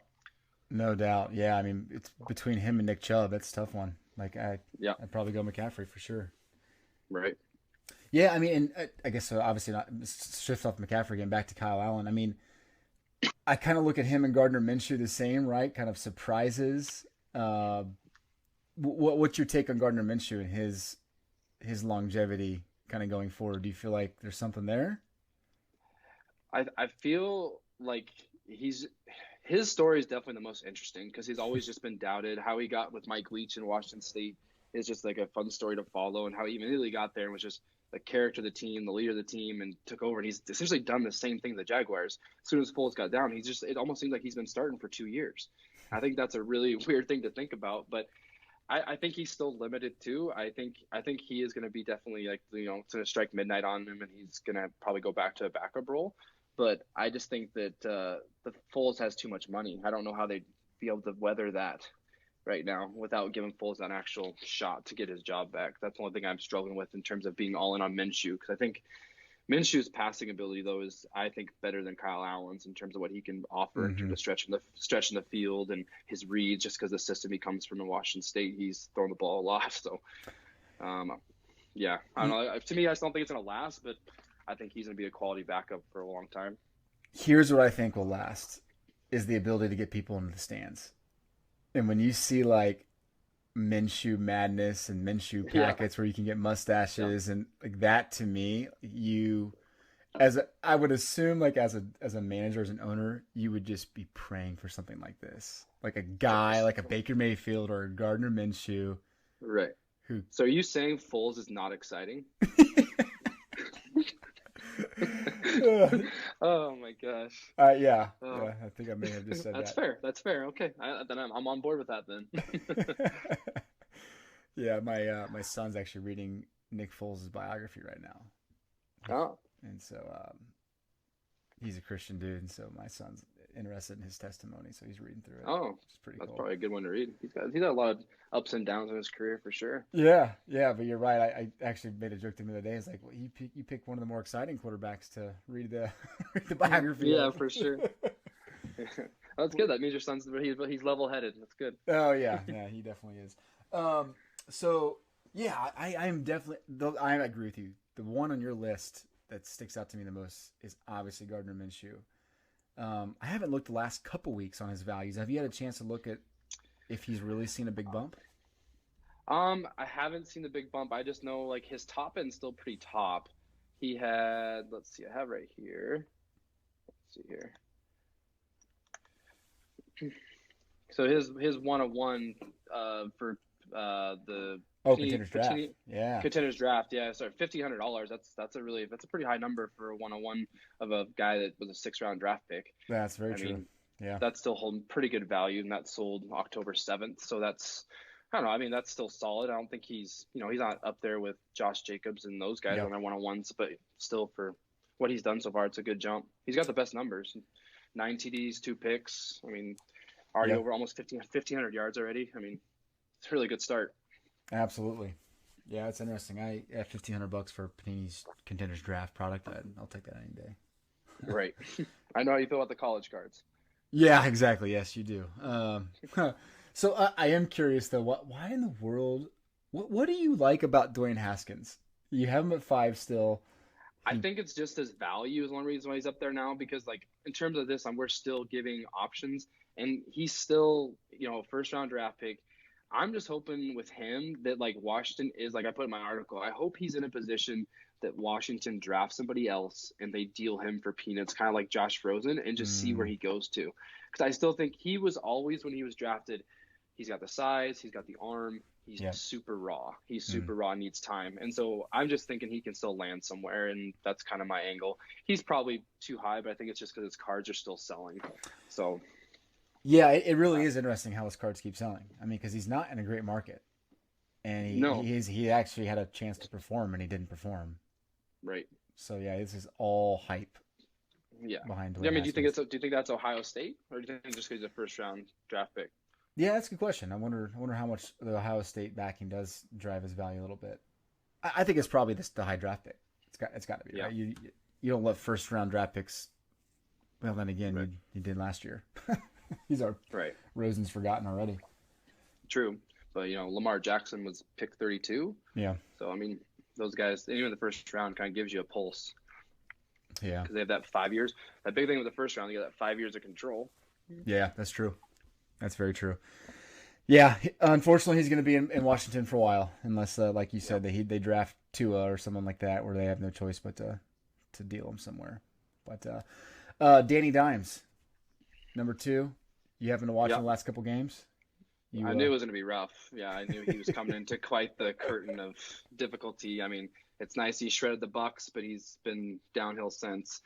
He's doing the thing, he's kind of like Matt Ryan a little bit in college. I thought him and Matt Ryan's numbers would be closer in college, because Ryan threw a lot of picks in college too, and that worried people. Mm-hmm. But when it comes to Jones, he's just, but he's still doing better than I thought he would do, even on those bad games against those top defenses. Because everybody struggled against the teams he was playing. Like it's not like it's just him. And no Barkley, no receivers. Golden Tate just came back, so he's just, Evan Ingram's been hurt, so he's definitely been up against it. So I'm still not selling on him. I still put buy. I still think he has room for growth. I mean, he's shown enough so far that I think that in that market he could still do really well with the value of his cards. Yeah, I'm with you there. I think the key there is the market. Right, he's just in the right market. He's gonna have plenty of opportunity. Right. He's pretty protected. I feel like there's not a ton of downside even if he just totally craps the bed the next few weeks, he's going to be all right. Right. Yeah. Is Saquon back this week? Or is it? He is back this week. Okay. Everything I'm seeing. He was pretty much they just scratched him. They want to rush it the last Thursday night, and they knew 10 days would be enough. So it sounds like he's good to go. Awesome. Yeah, that should be good to see how that takes some pressure off Daniel Jones. Yep, for sure. Yeah. And Ingram's getting close too. Oh, yeah, that would be big. Yeah, it's true. I didn't think about Golden Tate not being there for the first 4 weeks, right? And so he came back 3 weeks into it. Yeah. Which I don't want to get into that, but that was a ridiculous suspension. Oh, my goodness. That was. That was the worst thing I've ever heard. Yeah. And the appeal didn't even really get any time of day either. I thought that was weird. That's what baffled me. When you read the appeal, you're like, oh, this should be no problem, right? They're going to at least reduce the suspension. Yeah. They didn't even do that. He should actually be able to try to have kids. That's fine. No, you can't. Okay. Yeah. But all right, but Kyler Murray. Yeah. I wanted to lead up to this because I have made a point to watch Kyler Murray 3 times this year already. All right. His games in entirety. I absolutely love his game. And here's what I love about Kyler Murray. I think he's obviously athletic. He's more athletic than even I thought he would be on the NFL field, right? He stands out. But his knack for the game is so impressive to me. He just you can tell he just gets it. Like he has a feel for the game that you don't see very often in rookies. So I love it. I think he's extremely exciting, and he's going to be a great quarterback in the NFL. Right. So I think for me, I turned the corner on him actually in Oklahoma in that game against Alabama when they lost, but he was just kept coming, taking hits, running like he was just like, I'm gonna do everything I can to win this dang game. I just couldn't believe how hard he played in that game and how well he did against one of the best defenses in the country at that time. And so that's when I was just like, he's going to be the number 1 pick. And then he just slowly worked up to it and it became real. People were worried about his size. And then watch him in the pros, the only thing you worry about is just his size and if he's going to hold up. But, I mean, there's no reason, he's comparable to Russell Wilson. That is a comparable size, and he's making a lot of the same plays and things that Russell Wilson does. So that's a pretty good ceiling for him. Would be like a Russell Wilson type player, which is phenomenal. My only concern is we have to see how this whole air raid pans out in the NFL because, it's a gimmick. Is it going to actually hold? Is it going to work? It would be really tough on his career if in 2 years they figured out Kingsbury and that he has a new coach and start over, and how would that adjustment go? But we'll see on that. That's a really long-term view, but. Yeah, for sure. I mean, that's definitely a macro view of the NFL, and I agree with you. I do wonder if we're going to kind of swing back the opposite end of the spectrum, where we're going to have pound it, ground it and pound it teams, whatever they say. Yeah, it's just hard though to think that's going to go to that because with what they're doing with pass interference and how everything's geared towards points. That's how the league wants things to go because they want fantasy football drives the revenue. They want to drive revenue with points, just like baseball and home runs. It's no different. So. Yeah, no doubt. So tell me about just your impressions then of the league in general. Has this year been exciting to you? Have you enjoyed football? I mean, I always enjoy football. It's a tough one, but I feel, I don't know. I just feel like it's been a really weird kind of year. You just think, you see the Cowboys, think they're super strong, and then, oh, wait, they're not. Yeah. And the Saints, Breeze goes down. Oh, they're going to struggle. No, they've won every game since. Patriots are dominating like usual. I think everything's kind of just, I don't know. It's really hard to know what's going to happen besides the Patriots winning. Yeah. I think that's what makes it fun. So I think everybody's just waiting for that team's going to knock off the Patriots finally as Brady leaves, and nobody seems to want to do it. So what couple teams are you excited about in the AFC outside of obviously New England? And let's not even talk about Kansas City because Mahomes is out for the time being.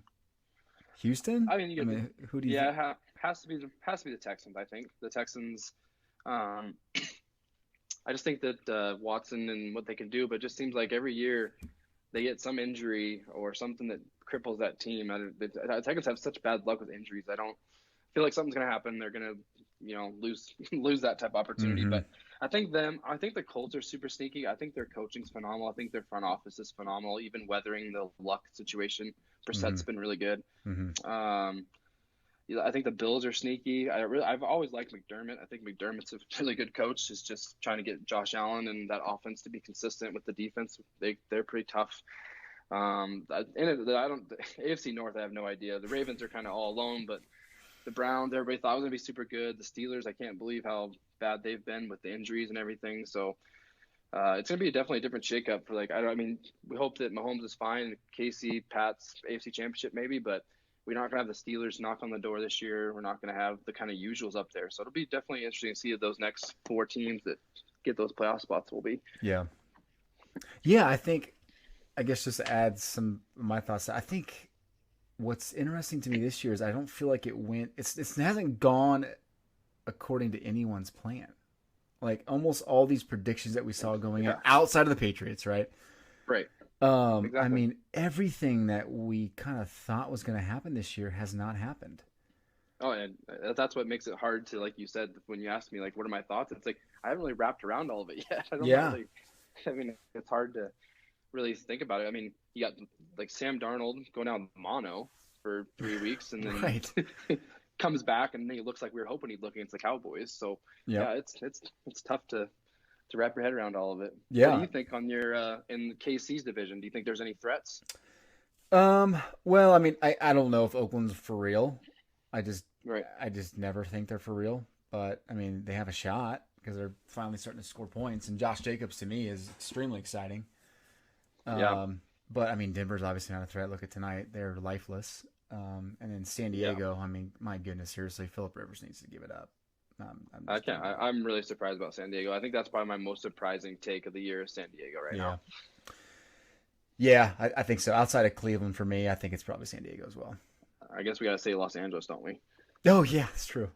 I always forget that. Yeah. No, but yeah, it's. I think you're starting to see a little bit of that reflect in the hobby. Like I think the hobby's kind of trying to figure out what to do. Like outside of the given Kyler Murray and maybe Daniel Jones. Mm-hmm. The rookie class has been really hard to collect. It's some of the vets are going down, so you don't know really how to handle that. It's just been an interesting year in the football card hobby. Yeah.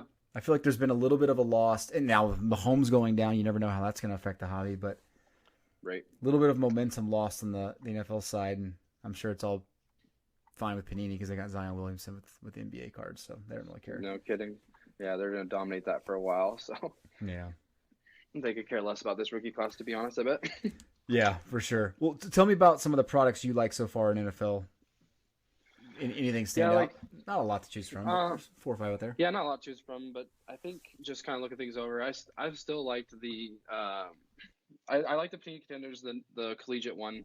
I like the college game. I've been an NFL draft fan my whole life, so all those college ones I actually like in terms of just collecting. Mm-hmm. In terms of value, I get it. I think that the kind of like looking at your list in terms of your top 10 you sent me, which I think is pretty dang good. Like XR is surprising. I thought that one was it was a lot better than I thought it'd be. I thought, like I told you the other day as well. Sorry, I know we have conversations offline, but Origins just like when you first look at it, you're like, okay, are they trying to oversell something? I'm feeling overwhelmed with how nice these look. Yeah. And then it got to the point where okay, these are actually pretty good cards.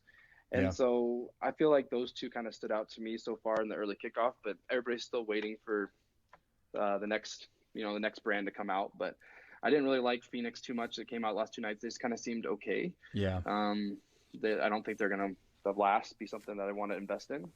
But yeah, pretty much I think XR and Optic are the ones that Origins the ones that stand out. Yeah, I think I'm with you. I mean, Unparalleled's nice, but I've opened a few boxes and I haven't really enjoyed it this year. Really? Yeah, I don't know what it is. It's something about it this year. I can't get behind it. Can't get excited about it. But it's all good. Are you going to start buying graded and kind of taking a different approach with the way you invest in football cards? We kind of talked about this a little bit. I'm curious if you're going to take a different approach with the way you invest in football cards. I think.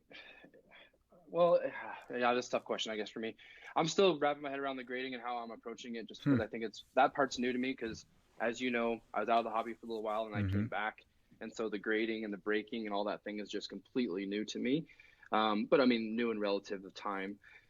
But I think the safest thing is the guys I want to invest in. I think getting graded is the safest bet, for sure. And then, but I do like the angle of getting lots of raw and trying to get those graded to see if what you can flip on those, because I sometimes think they could be undervalued when you're going for guys like, if I want to go buy a lot of N'Keal Harry right now, I can get a pretty good lot for N'Keal Harry and see if he comes back healthy and plays for the Patriots, right? Mm-hmm. So I think things like that kind of interest me in terms of that special find, right? Yeah. But, yeah, I didn't think about this, but how hard is it for you to get cards up there? I mean, do you yeah. hobby shops? Yeah, so there is some hobby shops, but obviously, their main focus is hockey. So hockey's all over the place. But like, baseball's hard, like Bowman's hard to get up here. Football, they do pretty good still because they're still a pretty good football crowd. But in terms of getting stuff up here, definitely is limited. So when it comes to cards and stuff like that, like it makes more sense for me to buy eBay graded and that kind of stuff, just because I don't have to worry about the hassle of how I'm getting my products as much. But Right. Got it. Okay. Are you a hockey collector? We've never discussed this. I probably wouldn't be originally, but my son, that's what he loves, and so I probably will be. Like it's gonna come. Yeah. So he just likes it so much, and that's what he plays for his sport right now. So Nice. definitely. How old is your son again? So he's 4. Yeah, he just had his 5th hockey practice last weekend, so he's loving it. 4 years old playing hockey. Yeah, it surprised me. He's already skated more than I have in 34 years. So That's insane. Oh my gosh. Yeah. So you've seen a lot of sports. Feel. I mean, the way I kind of rank it in terms of like most entertaining at a young age, especially at a 4-year-old, I think of like soccer being the most entertaining because you don't have to do a lot of like, ball and glove and throw to first. Mm-hmm. Then maybe basketball, then maybe baseball. Where does hockey kind of rank in there at a 4-year-old level? Is it actually entertaining? It is. I think right now he's just kind of doing lessons, so he's not like playing games or anything. Oh, so gotcha, just watch. Gotcha. Okay. Yeah, so just kind of watch him because we started off with skating lessons, getting used to skating, and then once he gets out there, like he plays hockey at the house all the time. We have so many dings on our drywall for him that like it's just nice to see him in his element and go out there, and he's got pretty dang good stick control already for a 4-year-old, where he's pushing the stick, back and forth like you see on the, the pros do and whatnot. So it's just fun to see him try to mimic things that he sees because he's just 4, right? He doesn't know anything but I'm trying to score a goal. Yeah. And so I think just watching that part of it is pretty entertaining. He did soccer last summer, and that was fine. I think that was less exciting just because half the kids run the wrong direction and there's not really anything going. It's just tough to wrap your head around what they're thinking. So you're on skates, you have to be focused a little bit more, I feel like. Yeah, that's interesting. I would assumed it would be harder, but I guess once you learn to skate for kids, they fall like a foot. This is not like us falling over when we're skating. It's a little different. Exactly, for sure. Just like, little, and they have all the padding. Right, exactly, yeah. It's like teaching a kid to ski. Like you think it's really hard for them, but then they don't really fall anywhere when they fall. Right. Yeah. Awesome. How many kids do you have then? Just 2. I got a daughter, 2, and son is 4. Okay, nice. So yeah. Your 2-year-old, is she a violinist yet? What is she doing? I mean, well, she's chasing her brother around pretty much. She likes to do the hockey stuff with him too, and I think she'll probably jump into that a little bit. And then, it's kind of fitting because like my private school's main sport is hockey. We got about 8 hockey teams, so almost all of our kids are on hockey teams. That's kind of what our focus is. Awesome. And so it's pretty fun for us to go to the rink at my school all the time, and they both like to watch and hit the glass and do all that stuff. So. Oh, that's awesome. Man, it's such a different world. Oh no, it is. It's completely different.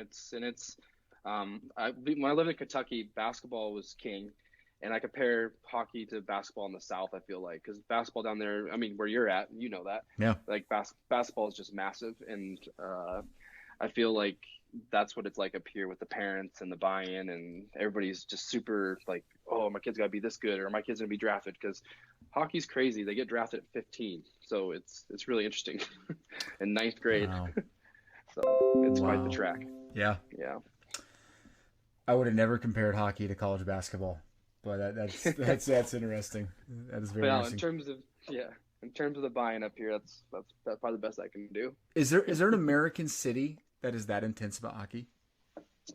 Oh, I think all the ones with the major, like Boston's pretty into it. I think even at a high school level, is it that intense at a high school level? I know. Okay, I know the top private schools. There's one in Boston, I'm pretty sure, and one in Minnesota. Okay. Are like the top teams that like traveling American teams, I think. And then like I think those that like in terms of fans and people following it, and like it's about where ice is. That's where like kids have like when I was growing up in Oregon, like there was only one rink and it was 45 minutes away, so nobody really plays hockey. But people that live in that town did, and then okay. And so that's really about just the ice where you can actually have places that have rinks is what determines who's involved, I think. But Interesting. Okay. yeah. Yeah, it just doesn't exist around here. Like you can't even play hockey.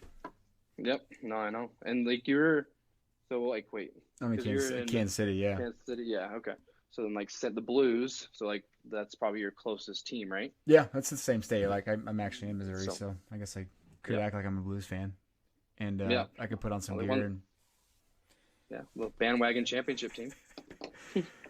Yeah, no thanks. Yeah. No, I get it. It's tough to get in. It's hard the hardest part about those is you don't know the players. And like we know the players in football and basketball, and so like you're invested. Like I know where Kyler Murray went to college. I know all these guys went to college. It's just so different. Like who's this guy? Nakarov? Like what? Yeah. Where's he from? Oh, he's from Russia. He's not even. Yeah. It's definitely different. It's a good point. That is a good point. Nice. All right, so let's talk real quick then about what to look forward to the next couple weeks in the NFL. What kind of sticks out to you? Are you going to kind of be keying in on some of the quarterbacks, rookies, or what's got you really excited the next couple weeks? I think the Kyler Murray Daniel Jones matchup is the first thing that comes to mind. I'll definitely be watching it. This week, right? That's a couple days from now. And that's huge because Daniel Jones, like Arizona's defense is awful. So if Daniel Jones can't put up numbers against Arizona, it's going to be now we can probably be a little more worried, especially with Barkley back. I think definitely, seeing how Minshew responds. He had a tough week last week, so see how he responds, and if Daniel, Kyle Allen keeps winning too, I definitely want to watch that. I think the one thing I want to see is Josh Jacobs about to take off, because I thought he was going to get hammered by the Bears in London, and he had his best game of the year. So does Josh Jacobs just take off and he challenge for offensive rookie of the year and bring the Raiders to relevance? Like if that's the case, so I want to see that. It's kind of the top two things, or top couple things I want to see. Yeah, the quarterbacks and Josh Jacobs, I think are definitely things I'm following closely. Love it. Is Ryan Finley going to get a start? You think it's going to happen this year? Has to. Bengals they're over Dalton. They've been over Dalton for a while. First year coach, he's got to see if there's anything there, because they're gonna have to figure out if they're gonna pick one or not. So definitely he'll get one. He definitely was weird. His preseason was a very rocky start, and then he had a couple good finishes games there, but it's all about him. Like the first couple games, like, oh man, he's terrible. Practices sound bad. He's not doing good in training camp, and then, oh man, he's awesome. 2 games ago. Yeah. So it'll be interesting to see if he's actually any good. I think people are kind of overvaluing him a little bit, but he is something to watch for sure. Yeah, absolutely. After watching Denver tonight, I don't see how Drew Lock does not get some playing time. Right, and he's like week 8. Is that his? I think he's on the on the short-term IR, right? Correct. Yeah. Well, has to, because he's the only thing that can save Elway's job, because Elway's got to be close to the hook right now. Yeah, you would think so. He can't get a quarterback in there. Like he's tried so many, Paxton Lynch, like all these guys, it's been huge misses. He needs to do something to save his job. So hopefully Drew Lock can do that. Well, as a Mizzou guy, I absolutely can't wait to get behind him and root him on. I've got a few of his cards already sitting here ready to go. Yeah. I won't sell him. He was just really inconsistent, wasn't he? That was his thing. He's got a rocket arm. He's a gamer, but he's just pretty inconsistent. Right. So, and it's probably the wrong system to be in for that type of quarterback, right? Well, true. They're run first, very they want accuracy and move the chains. Yeah. He doesn't have a lot of room for error. I feel like Baker Mayfield would have been the perfect guy for Denver. Someone to kind of lift the spirits and put him on his back. Yeah, because once that town gets going, they're really going. Yeah. When it comes to sports, it feels like that. Denver seems like a fun city when they're winning. Yes, it does. I'm looking at the news here. Chiefs quarterback Patrick Mahomes does suffer a patella dislocation. I'm assuming that's a knee. Right, a kneecap. Yeah. Your wife called it. Looks like they're going to undergo an MRI to determine if there's any ligament damage. That's the next step. Right. All right, well, get your prayers. Make sure you do your good deeds. Awesome. All right. Well, I'm excited. I'm excited to finally have you on the show. I'm excited to have you back in a couple weeks and see how things look after week 8. But Awesome. Yeah, man. All right. Thanks for having me. Talk to you. See you, Tyson. See you, buddy. The podcast you just heard was made using Anchor. Ever thought about making your own podcast? Anchor makes it really easy for anyone to get started. It's a one-stop shop for recording, hosting, and distributing podcasts. Best of all, it's 100% free. Sign up now at anchor.fm/new. That's anchor.fm/new to get started. Hey, what's going on, folks? Ty from Breaker Culture, and this is episode 76. Thank you for tuning in. Welcome to Breaker Culture Weekly. The guys from BreakerCulture.com help pull back the curtains and give you insight into the hobby. Sit back and enjoy interviews, product breakdowns, and hobby analysis so you can get your edge in the marketplace. And now, to the show. All right, I'm glad to have you here today for episode 76. Today I get a chance to talk with a couple people. It's a longer episode. It's 2 parts. The first hour or so is going to be a conversation with Jeremy Murray, Vice President over at Beckett Grading Services. Jeremy's somebody we had on back in January of this year, and so we're 10, 11 months removed from that conversation, and we pick up on some of the topics we talked about then, specifically around Beckett's single grade offering, and then some of the analytics and things that they're doing on the back end to kind of improve the processes around turnaround times and just everything that goes into grading cards. And so it's a pretty fascinating conversation, but I will warn you, the first 20 minutes are really just us chatting about all of the chatter that's gone on the last 3 months on the trimming issue. And so Jeremy just talks about it from his perspective, some of the stuff that came up during the industry summit, and I just give the floor to him to talk through some things. And I'll let you listen to his response, and if you have any questions, feel free to hit me up or Jeremy up with any follow-ups, and be happy to follow through and get a response from him. But overall, it's a fascinating conversation around just what's going on in grading right now. I think we lose sight of just some of the goodness that does come out of grading. I think it's easy to get a little frustrated with certain things, but grading for the most part, I think, is a really important thing for the hobby. And so I'm glad to hear them thinking through certain things, and the whole idea of getting manufacturers involved and serial stamping cards and creating an inventory, a data warehouse of images. It's really crazy stuff to think about. So I think you'll get a kick out of the conversation. The last 30 minutes of our conversation, the podcast today, is with Tyson Banker. Tyson's one of the new writers at Breaker Culture, and he's been doing a great job focusing on the NFL season. And each week he's been putting out weekly reports of his top 10 rookies that he's tracking and really his thoughts on their performances and kind of where they're going in the hobby. And so he's done a great job with that. And so I just sit back. It's a 30-minute conversation, just getting to know Tyson a little bit, but also just chatting about the NFL season. He's very knowledgeable when it comes to that, and super good asset to have on the team. So I think you're going to like the conversation there. So anyway, enjoy this hour-and-a-half episode, and have a great week. Thanks.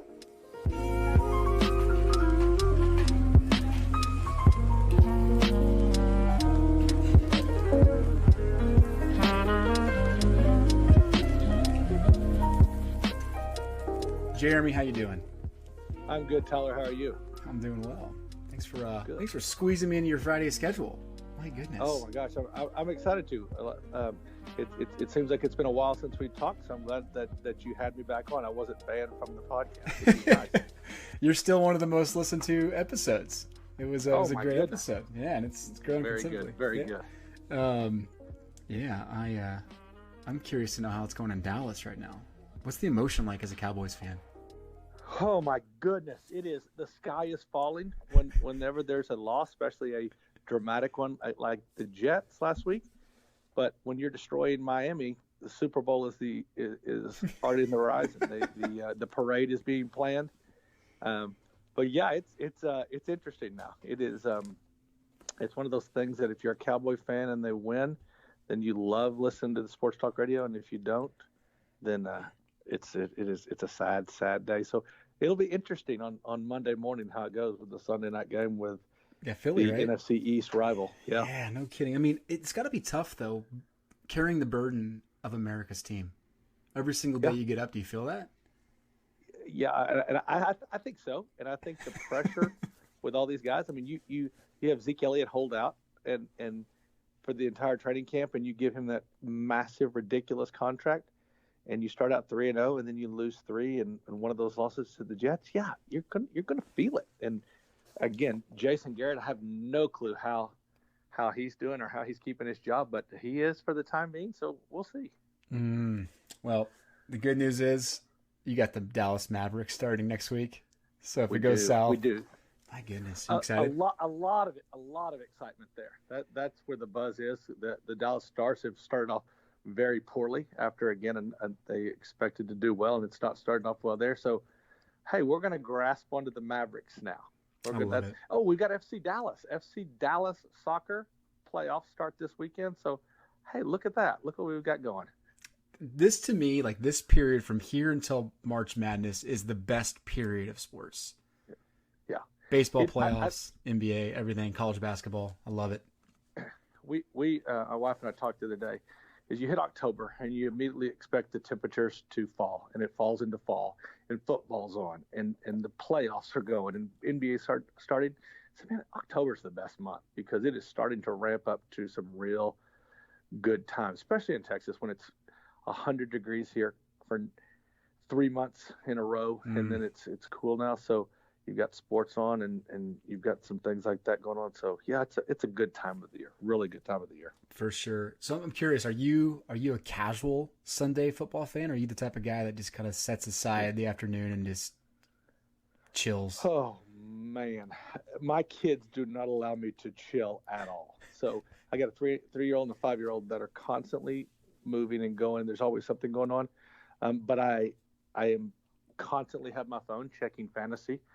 College football is my favorite thing to watch. So I try to get the kids down to bed early or sneak away for a little bit at a time and catch some of the games there. So the days of laying on the couch all day and eating pizza and drinking beer and hanging out, that's gone. That is truly gone.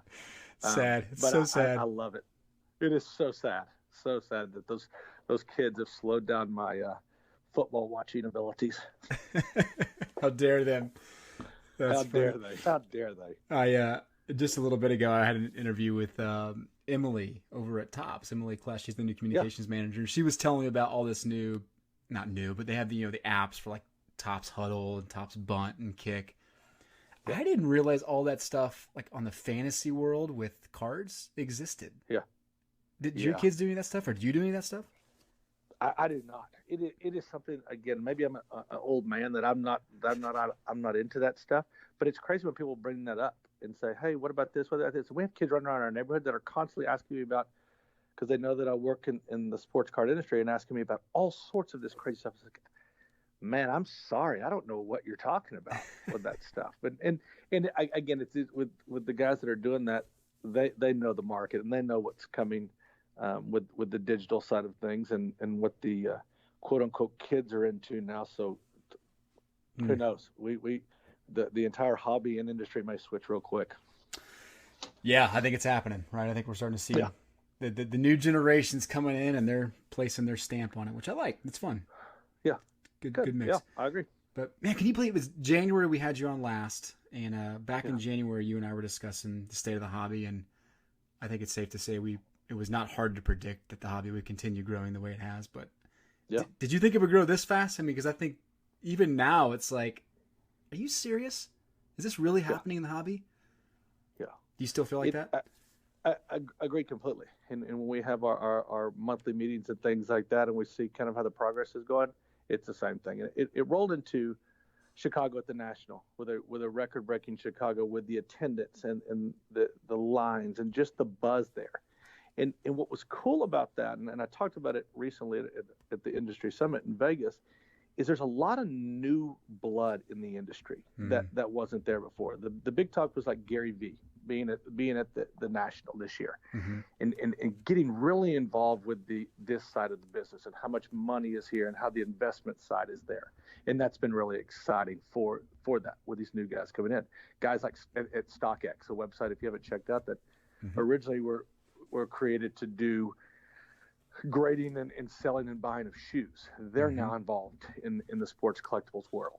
So you have these guys that are not quote unquote typical collectors and art dealers around there, but they see what's going on in the hobby and they're bringing in new blood and new people that are involved with an industry that is already booming, that is already going crazy. And it's exciting. It is really exciting.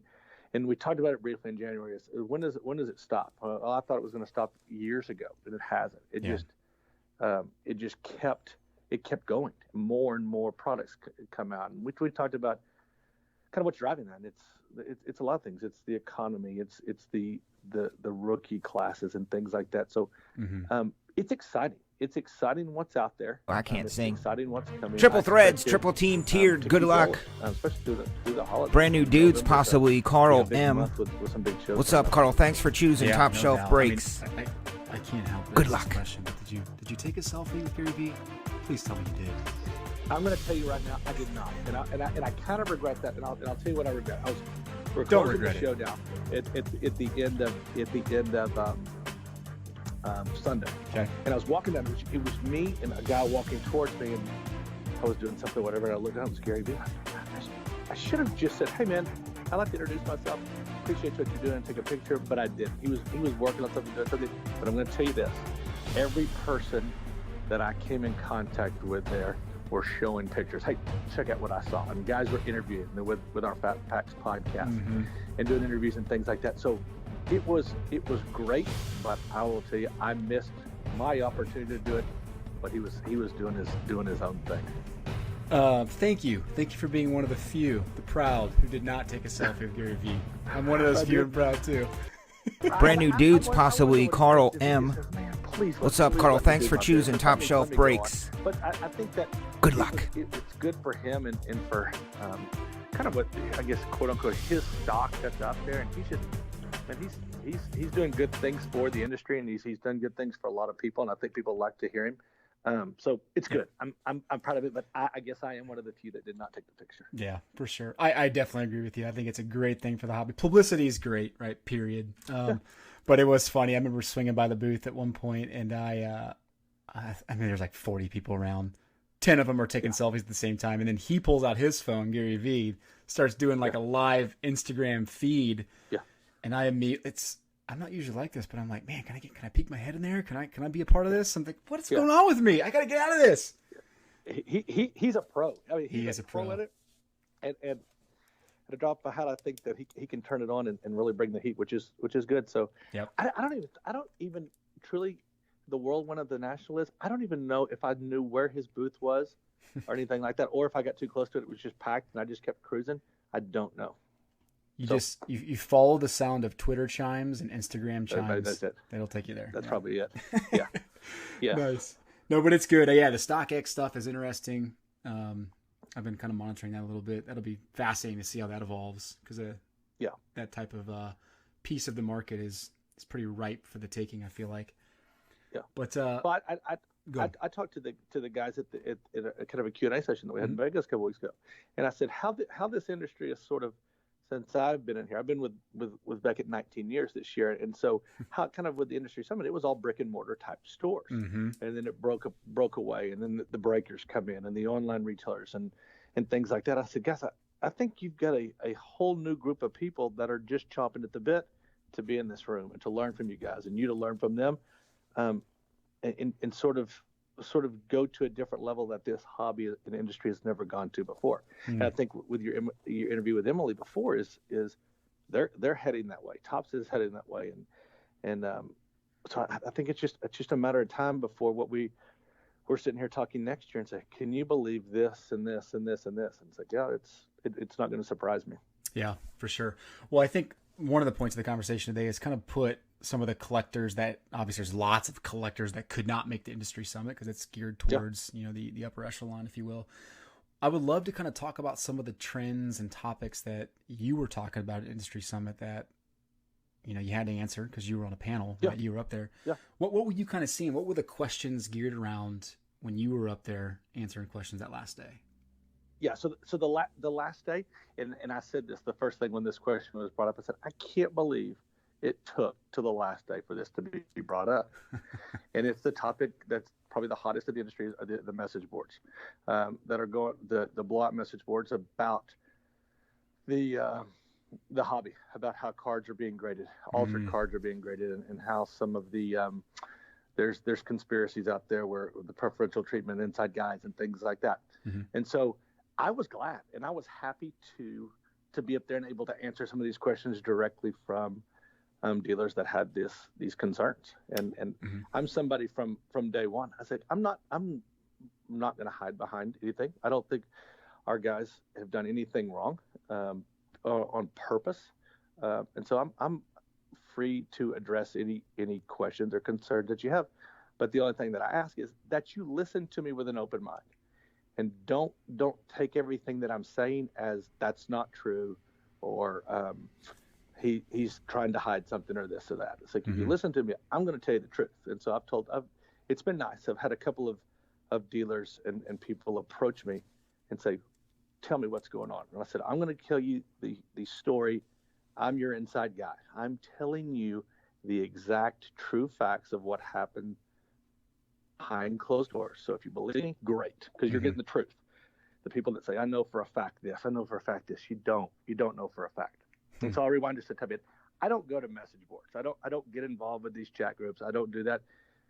And I think anybody that has sort of a position in the industry, if you get in there, it's going to make you mad, and you're going to want to respond, and you're going to take things personally, especially for, like I said, I've been with Beckett 19 years. I've been here from a year after Beckett Graded started. So it's sort of something that you take pride in. Like, you've built this company and you've been around through the ups and downs of the industry, and you know these guys that you work with here, and you know kind of their character, and you know the process, and you know how we handle our business, and things will get to you. And so you'll get the things. Why is Beckett not responding? Why are they not saying anything? I said one statement out there. It was in a Wall Street Journal article, I believe, and put it out there. And I said, that's really all I can say, because what I'm going to say now, the guys on the message boards are not going to believe me. They're not going to understand this. And I'll say this. I talked to Steve Sonnet with PSA at the National. First time that we had met each other, and I went over to the PSA booth, introduced myself, and we had a great conversation. Yes, we are competitors. Yes, we are battling for each other's business. But we understand this industry. And I said, I don't know your business, but I feel the same way that I feel about our company. I don't think there's anything here that we're doing on purpose to hurt this industry or this business. We're in this for the long haul. Right. So that was the main thing. Kind of a long-winded answer there, but so that was the main thing that I was excited to address to any and everybody that are there. And so that was the main thing. So what was the one statement you did give the Wall Street Journal then, for those that did not read the article? God,